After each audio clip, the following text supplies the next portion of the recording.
بسم اللہ الرحمن الرحیم۔ السلام علیکم۔ یہ آپ کا اپنا ڈیجیٹل پلیٹ فارم ہے۔ میں طارق متین ہوں۔ واللہ خیر الماکرین۔ اللہ سب سے بہتر تدبیر فرمانے والا ہے، وہی بچائے گا میرے دیس کو بلاؤں سے، جو بارش میں شجر سے گھونسلہ گرنے نہیں دیتا، کیونکہ اس کی تدبیر تمام تدابیر کی امام ہے۔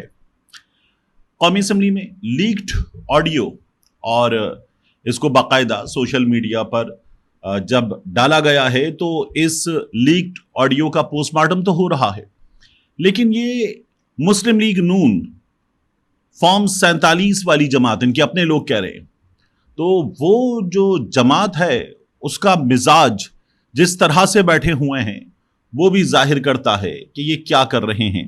اس کی بھی اس ویڈیو میں بات کریں گے۔ اس کے علاوہ یہ جو باجوائی مافیا والی بات ہے، اس کے نتیجے میں جو جواب آیا ہے اور جو اندر کی خبر ہے اس کی بھی بات کریں گے، اور ساتھ ہی پاکستان تحریک انصاف نے نئے فوجی آپریشن عزم استحکام جس کو نام دیا گیا ہے، اس سے پہلے ایوان میں جو اعلان کیا ہے پاکستان تحریک انصاف نے، اس اعلان کی بھی اور ان آپریشن کے کچھ نمبرز کی بھی بات کریں گے۔ بلکہ بات یہیں سے شروع کرتے ہیں۔ یہ جو آپریشن کے نمبرز ہیں، ہمارے یہاں ایک نیا آپریشن شروع ہونے جا رہا ہے، آپریشن اب عزم استحکام۔ انتہا پسندی کے خلاف، دہشت گردی کے خلاف یہ آپریشن شروع ہونے جا رہا ہے، اور ظاہر ہے کہ جو دونوں صوبوں کے حالات ہیں، بلوچستان کے بھی، خیبر پختونخوا کے بھی، ان حالات میں اس آپریشن کا مین فوکس ان دو صوبوں میں ہوگا۔ اس کے علاوہ کچھ پنجاب اور سندھ کے علاقے جو ہیں وہ بھی فوکس رہیں گے، لیکن مین ہم نے پہلے بھی دیکھا ہے، جو آئی ڈی پیز ہمارے سامنے آتے ہیں تو وہ سچویشن جو ہے اس میں خیبر پختونخوا سب سے زیادہ متاثر ہوا ہے۔ پہلے فاٹا پاٹا یہ ایریاز تھے، لیکن اب وہ خیبر پختونخوا میں ضم ہو چکے ہیں، وہ ایریاز سب سے زیادہ متاثر ہوئے ہیں۔ کچھ نمبرز ہیں، یہ جو نمبرز ہیں یہ بتاتے ہیں کہ ہمارے ہاں اب تک یہ جو آپریشن ہے ان کی صورتحال کیا ہے۔ اس وقت ہمارے یہاں ایک آپریشن ابھی اپنے انجام کو نہیں پہنچا، نیا آپریشن شروع ہوگا تو یہ اس کا حصہ بن جائے گا، لیکن 2017 میں ہمارے یہاں شروع ہوا تھا آپریشن رد الفساد۔ ہم یہیں سے پیچھے چلنا شروع کرتے ہیں، تو آپریشن رد الفساد شروع ہوا 2017 میں۔ جنرل قمر جاوید باجوہ موجود تھے، اور آپریشن رد الفساد میں دہشت گردوں کے خلاف کارروائیاں ہوئیں۔ اس سے پہلے 2014 سے 2017 تک ہمارے ہاں آپریشن خیبر ہو رہا تھا، اور اس میں جو وہی خیبر پختونخوا کے ضم ہونے والے اضلاع ہیں، ان میں خیبر ایجنسی اور خیبر 1، خیبر 2، خیبر 3، خیبر 4، یہ اس کے فیزز تھے، یہ چل رہا تھا۔ اس سے پہلے ہم نے دیکھا تھا راحیل شریف صاحب کے دنوں میں آپریشن ضرب عزب 2014-2016، یہ ضرب عزب چلا تھا، اور اس کے اختتام پر نون لیگ والے اب کہتے ہیں راحیل شریف صاحب ایکسٹینشن مانگ رہے تھے۔ اس کے اختتام پر ہم نے وہ بھی دیکھے تھے، ملک بھر میں فلائرز اور سٹیمرز لگے ہوئے کھمبوں پر، پیغامات لگے ہوئے، جانے کی باتیں جانے دو، وہ آپریشن ہوا تھا۔ اس سے پہلے ایک چھوٹا آپریشن ہوا تھا، آپریشن ضرب آہن۔ آپریشن ضرب آہن جو ہے یہ جنوبی پنجاب میں جو یا سندھ کے بالکل نچلے حصے میں جو کچے کا علاقہ ہے، تو آپریشن ضرب آہن یہاں پر گینگز کے خلاف ہوا تھا۔ اس میں گینگ ننو ڈکیت، چھوٹو گینگ، یہ ہمیں نام سننے کو ملتے تھے۔ شہباز شریف صاحب بڑا ننو ڈکیت، چھوٹو گینگ یہ کہتے تھے، تو عمران خان صاحب جواب میں موٹو گینگ کہتے تھے۔ یہ ہوا تھا، ابھی بھی کچے کے علاقے میں آپریشن جاری ہے۔ پھر آپریشن راہ نجات، قیانی صاحب تھے، 2009-2010 آپریشن راہ نجات ہو رہا تھا۔ اس سے پہلے آپریشن خیبر پاس اوفینسو 2009 ہمارے یہاں یہ بھی چل رہا تھا۔ اس سے پہلے ہمارے یہاں جو آپریشن چل رہے تھے ان میں راہ حق تھا، راہ راست تھا، آپریشن شیر دل کے نام سے ایک آپریشن تھا، آپریشن شیر دل۔ یہ 2007، 2008، 2009 ان برسوں میں یہ آپریشنز چلے تھے ہمارے ہاں۔ اور اس سے پہلے پرویز مشرف صاحب ہی تھے، آپریشن ضرب کلیم چل رہا تھا، دہشت گردوں کے خلاف، دہشت گردی کے خلاف۔ اور ہم نے آپریشن المیزان کیا تھا پرویز مشرف کے دنوں میں ہی، اور اس کے ساتھ ساتھ ہم نے آپریشن انڈیورنگ فریڈم، جمہوریت کی مضبوطی کے لیے مشرف کے دنوں میں ہم نے آپریشن انڈیورنگ فریڈم کیا تھا 2001-2002۔ یہ ہمارے ہاں آپریشن، اس کے علاوہ جو مختلف کارروائیاں ہیں وہ جاری رہی ہیں۔ اب یہ جو میں آپ سے عرض کر رہا تھا نا، ننو ڈکیت، چھوٹو ڈکیت، یہ جو کچے کے علاقے میں ہو رہا تھا وہ بھی جاری ہے اب تک، اور اب تک جاری ہے. وہ کچے کے علاقے کے جو لوگ ہیں وہاں مجرم، وہ اور طاقتور ہو گئے. اب وہ فیس بک پر بھی آ گئے، مختلف سوشل میڈیا پر بھی آ گئے. وہاں آ کے وہ ایک لڑکی کی تصویر لگا کے رینڈم بتاتے ہیں دوسری شادی کروں گی، اتنی جائیداد دوں گی، یہ ہے وہ ہے، بیوہ ہو گئی ہوں، آ جاؤ شادی کر لو. لوگ جاتے ہیں، یعنی وہ اتنے ٹیکنالوجی میں ایکسپرٹ ہو چکے ہیں کہ وہ ایسے بلا لیتے ہیں. یا ایک مہنگی ترین گاڑی کا اشتہار دیتے ہیں کہ یہ گاڑی 50 لاکھ میں لے لو، کروڑوں کی گاڑی. بندہ ملک کے کسی بھی حصے سے اٹھ کے گھوٹکی یا جنوبی پنجاب کے کسی ایریا میں جاتا ہے، وہاں پر ان بندوں سے رابطہ کرتا ہے جن کا اشتہار ہوتا ہے، اور وہ کہتے ہیں آجا موری بالما تیرا انتظار ہے، اور وہ اسے اپنا مہمان بنا کے لے جاتے ہیں. یہ بھی ہوتا ہے. تو یہ اور تگڑے ہو گئے دہشت گردوں کے خلاف، شدت پسندی کے خلاف پورے ملک میں. جیسے جیسے آپریشن ہوئے ہیں، ہم نے ہر بار آپریشن کے نتیجے میں دیکھا کہ دہشت گردوں کی کمر توڑ دی گئی ہے، دہشت گردی کا قلعہ قمع کر دیا گیا ہے، بھرپور کامیابیاں حاصل ہوئی ہیں. اور ساتھ میں ہمارے پاس ہر آپریشن کے اختتام پر ایک نمبر آتا ہے. جب وہ نمبر آتا ہے اور درمیان میں ان کی تصاویر آتی رہتی ہیں جو اپنی جانوں کے نذرانے پیش کرتے ہیں، تو میں ہر بار، وہ میرا پسندیدہ شعر ہے جذبات کی ترجمانی کرتا ہوا، کہ پرچم لپیٹ دیجئے میرے کفن کے ساتھ، تا حشر میں زندہ رہوں اپنے وطن کے ساتھ. انڈر 30 کی ایج کے، انڈر 40 کی ایج کے، چھوٹے چھوٹے بچوں کے، نئی نو بیاہتا دلہنوں کے سہاگ، ان کی تصاویر ہوتی ہیں. انہوں نے جانوں کا نذرانہ پیش کیا ہے دہشت گردوں سے لڑتے ہوئے. اور میں یہ دعا کرتا ہوں کہ یہ کامیاب ہوں، یہ تمام آپریشن کامیاب ہوں، ہم ان دہشت گردوں کا قلعہ قمع کر دیں، ان کی کمر ایسی توڑیں کہ یہ دوبارہ اٹھنے کے قابل نہ ہوں. ظاہر ہے کہ آئیڈیل سچویشن کہیں بھی نہیں ہوتی، یہ ہمیشہ پیدا کرنے کی کوشش کی جاتی ہے. لیکن یہ جو ہم برس ہا برس سے، 2 اشروں سے ابھی اور اس سے پہلے سے بھی مسلسل کوششیں کر رہے ہیں، یہ کوششیں مکمل کامیاب کب ہوں گی، یہ بہت بڑا سوال ہے. اور ساتھ میں یہ بھی کہ یہ جو حالات ہیں یہ کن کی پالیسیوں کا نتیجہ ہیں، یہ حالات کیوں ہیں، ہم ان حالات سے بالآخر نکل جائیں، یہ کب ہو پائے گا. تو یہ بہت بڑا سوال ہے. ایک بار اس سوال کا جواب آنا چاہیے، ایک بار ایک مکمل پلان آنا چاہیے، اور اس پلان کے اہداف طے ہوں، اور اہداف طے ہو جانے کے بعد وہ آپریشن کریں، قلعہ قمع کر ہی دیں، اور ہم کامیاب ہو جائیں. الہی آمین. لیکن ایسے ہی جو چلتا چلا جا رہا ہے، جو عام دشمن ہیں ان سے زیرو ہمدردی، ان کے لیے زیرو ٹالرنس. لیکن یہ جو ہم مسلسل جانوں کے نذرانے پیش کر رہے ہیں، آئی ڈی پیز آتے ہیں، گھر بمباری کا نشانہ بنتے ہیں، اور خودکش پھٹتے ہیں آ کے مساجد میں، شہروں میں، یہ صورتحال بنتی ہے. یہ بہت بہت تکلیف دہ ہے، اور یہ صورتحال ختم ہونی چاہیے. شہباز شریف صاحب کل کہہ رہے تھے کہ حکومتیں ایک ادارے پر سب کچھ چھوڑ دیں اور ایک ادارے پر سب کچھ چھوڑ کر اپنے ہاتھ کھڑے کر دیں. یہ نہیں ہو سکتا، بالکل نہیں ہو سکتا.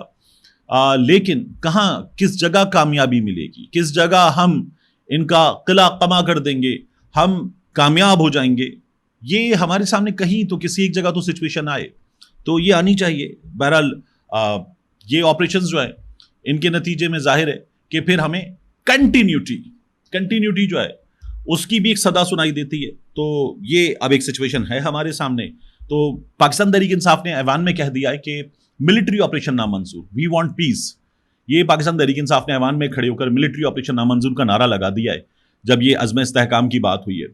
اب پاکستان تحریک انصاف والے یہ نہیں کہہ رہے کہ ہمارے صوبے میں آ کر، خیبر پختونخوا میں آ کر آپ دہشت گردی کے خلاف آپریشن نہ کریں. وہ کہہ رہے ہیں ہمیں اس پر بریفنگ دیں، ان کیمرہ میں بریفنگ دیں، ہمیں اطمینان دلائیں. اور میں تو کہتا ہوں خیبر پختونخوا والوں کو اطمینان نہ دلائیں، پورے پاکستان کو ایک اطمینان دلایا جائے کہ ہم کس موقع پر، کس جگہ دہشت گردوں کا قلعہ قمع کر دیں گے. کیونکہ نیک محمد، گل بہادر اور اس کے علاوہ مختلف نام، سجنا اور محسود، اور پھر اس کے بعد کوئی اپنی حراست سے فرار ہو جانے والے کیسز، یہ وہ کیسز ہیں کہ پھر ہم ان تمام پالیسیز پر حیران ہو جاتے ہیں کہ معاہدے بھی ہو جاتے ہیں، اور معاہدے ہونے کے بعد کوئی میجر صاحب، کوئی کرنل صاحب ان کی سربراہی کرتے ہیں اور تمام چیزیں ختم ہو جانے والی بات ہو جاتی ہے. تو ونس اینڈ فار آل ان چیزوں کا خاتمہ کیا جائے، اس ملک کو رہنے کے قابل بنا ہی دیا جائے، الہی آمین. تو یہ ضرور ہونا چاہیے. We need to have answers. تو یہ بہت ضروری ہے. پاکستان تحریک انصاف نے اس لیے یہ ڈیمانڈ کی ہے, اور پاکستان تحریک انصاف کو بھی کلیئر ہونا چاہیے اپنی پالیسی میں. بہت زیادہ ضروری ہے کہ کلیئرٹی ہو. خواجہ آصف صاحب ایوان میں کھڑے ہوئے اور بے بس کھڑے ہو گئے. لگ رہا تھا تقریر نہیں کر پائیں گے, کیونکہ پاکستان تحریک انصاف والوں نے اتنے نعرے لگائے اس طرح کی چیز کی کہ مجھے وہ جو خواجہ آصف صاحب نے عمران خان کی پہلی تقریر پہ کہا تھا نا, دوڑ گیا جے, مجھے وہ یاد آ رہا تھا کہ خواجہ آصف صاحب بیچارے بول نہیں پا رہے تھے. پھر ان کے پاس اعظم نذیر تارڑ صاحب آئے, لیکڈ گفتگو ان کی, انہوں نے آ کے کہا کان میں, خواجہ صاحب تن دیو, خواجہ صاحب مائک نہیں چھڈنا جے, تن دیو.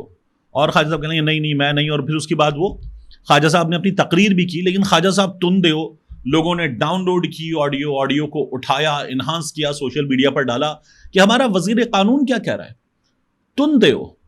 خواجہ صاحب تن دیو, یہ ہمارا وزیر قانون کہہ رہا ہے, جو کچھ دن پہلے ٹائی اتار کے کہتا ہے بتاؤ اور کیا اتاروں, بتاؤ.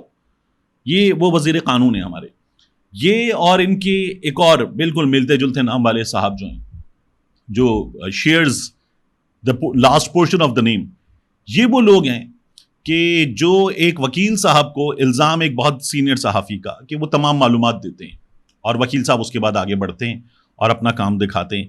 تو یہ کر رہے تھے. بڑا حیران کن تھا میرے لیے خواجہ صاحب تندیو کا رویہ, کیونکہ جو ثناء اللہ خان مستی خیل نے کیا بالکل غلط تھا, اور میں نے آپ سے کل بھی عرض کیا تھا بالکل اسی طرح غلط تھا جس طرح رانا تنویر مرحومہ شوکت خانم اور مرحوم عمران خان کے والد ان کو گالیاں دے رہا تھا. تو یہ غلط ہے, جو غلط ہے سو غلط ہے, وہ نہیں ڈیفینڈ کیا جا سکتا.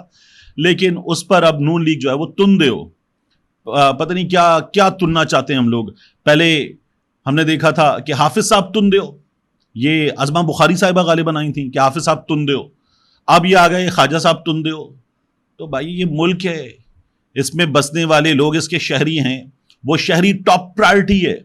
آئین پاکستان کے تحت اس شہری کی جان, اس کا مال, اس کی حفاظت, اس کی عزت ٹاپ پرائرٹی ہے. آپ ایوان میں کھڑے ہو کے لگے ہوئے تن دیو, کیونکہ ثناء اللہ خان مستی خیل نے آپ کے خلاف یہ بات کی تھی, اس کو سزا مل گئی, سسپینڈ ہو گیا for the reminder of the session, suspend ہو گیا. اب آپ لگے ہوئے تن دیو, آپ لگے ہوئے ٹائی اتار دی, بتاؤ اور کیا اتاروں. تو ایسے تو ٹھیک نہیں ہونا یہ ایوان, کیونکہ آپ لوگوں نے اس سے پہلے اس سے زیادہ کیا ہے. مراد سعید کی بہنیں آپ لوگوں نے کیا ہے, آپ لوگوں نے مراد سعید کے بارے میں جو عبد القادر پٹیل نے کیا, عمران خان کی والدہ کے بارے میں جو کیا, بشرا بی بی کے بارے میں جو کیا, جو خواجہ آصف نے بار بار کیا, محترمہ بینظیر بھٹو کے ساتھ کیا. تو نون لیگ کی ایک بڑی خوفناک ہسٹری ہے, یہ ایسے ہی کرتے ہیں اور پھر اس کے بعد سامنے بھی آ جاتے ہیں. ظاہر ہے کہ یہ ان کا کردار ہے. خواجہ آصف صاحب کہنے لگے یہ فوج سے نفرت کرتے ہیں, جب تقریر کرنے لگے نا یہ فوج سے نفرت کرتے ہیں, ایک اور 9 مئی کروانا چاہتے ہیں. تو ایک تو 9 مئی کو کلیئر کر دیں, 9 مئی میں جس نے جو کچھ کیا اس کو قرار واقعی سزا دے دیں عدالتوں میں ثابت کرنے کے بعد. لیکن جس طرح سے عدالتوں میں یہ جو پروسیکیوشن لے کر گھوم رہی ہے کہ نہ ریکارڈ دینا ہے, نہ ثبوت دینا ہے, اور پھر اس کے بعد باہر ٹیم کے ڈبوں میں کھڑا کرنا ہے خواتین کو اس گرمی میں, 50 ڈگری کی گرمی میں, اور تندیو کرنا ہے ان کو بھی. گھروں میں پولیس بھیجنی ہے اور گھروں میں پولیس بھیج کے کرنا ہے تندیو, اور ڈیروں پہ پولیس بھیجنی ہے, سامان اٹھانا ہے, توڑنا ہے, لوگوں کی گاڑیاں اٹھانی ہے, بیٹیوں کا جہیز اٹھانا ہے اور کرنا ہے تندیو. تو ایسے ملک نہیں چلتے جیسے چلانا چاہ رہے ہیں, کیونکہ فارم 47 کی حکومت ہے. تو یہ جو ہے وہ فارم 47 کی حکومت خود آپ کے اپنے لوگ کہہ رہے ہیں, شیخ روحیل اصغر کہہ رہے ہیں, اس کے بعد محمد زبیر صاحب کہہ رہے ہیں, اس سے پہلے آپ دیکھیے کہ مصطفیٰ نواز کھوکھر کہہ چکے. تو جو ہے فارم 47 کی حکومت وہ تندیو کرے گی, وہ کبھی بھی آئین قانون کے مطابق لوگوں کو ان کا جمہوری حق دے, یہ نہیں ہو پائے گا. تو یہ فارم 47 کی حکومت ایسے ہی کر سکتی ہے. تو خواجہ آصف صاحب کہہ رہے تھے نا, جب یہ فوج سے نفرت کرتے ہیں, فوج کو گالیاں نکالتے ہیں, انہوں نے ابھی بھی انہوں نے ایک لفظ بولا, وہ ذرا سی پارلیمانی زبان میں سے حذف نہیں کیا گیا, حرام زدگی کا لفظ خواجہ آصف صاحب نے. تو بات یہ ہے کہ یہ جو ایوان میں ہو رہا ہے, جو خواجہ صاحب کر رہے ہیں اور جس سے پہلے خواجہ صاحب کر چکے, کہ یہ 48 ہارے, 65 ہارے, 71 ہارے, کارگل ہارے, یہ ہارے, وہ ہارے, تو ہڈیوں سے گوشت نوچ کے کھا گئے. تو جن کو دے دی یہ ذمہ داری, وہ بیچارے اب اگر کہیں گے مخالفین فوج کو گالیاں دے رہے ہیں تو کون سنے گا؟ خواجہ صاحب کی بات کون سنے گا؟ خواجہ صاحب جو فوج کے ساتھ کر چکے, فوج کے بڑوں کے ساتھ کر چکے, تو ان کی بات تو کوئی نہیں سنے گا. ظاہر ہے کہ اگر کوئی شخص آئین قانون کی خلاف ورزی کرتا ہے, آئین توڑتا ہے, تو اس کے ساتھ تو کوئی نہیں کھڑا ہو سکتا. لیکن خواجہ صاحب تو پوری فوج کو گالیاں دیتے رہے, ان کی بات کون سنے گا؟ تو یہ بہت غلط ہے. آخر میں آپ سے عرض کروں, اچھا ایک اور بات ہوئی، بجلی چوری، خواجہ صاحب نے بھی بات کی بجلی چوری. یہ نمبرز ہمارے سامنے آئے تھے اور یہ ہمارے سامنے لے کر آیا تھا بجلی چوری کا محکمہ واپڈا، اور انہوں نے بتایا تھا annual loss of 27 hours grid station in Punjab fiscal year 2022-23. جب یہ حکومت تھی 16 ماہ والی، تب یہ نمبرز ہمارے سامنے آئے تھے.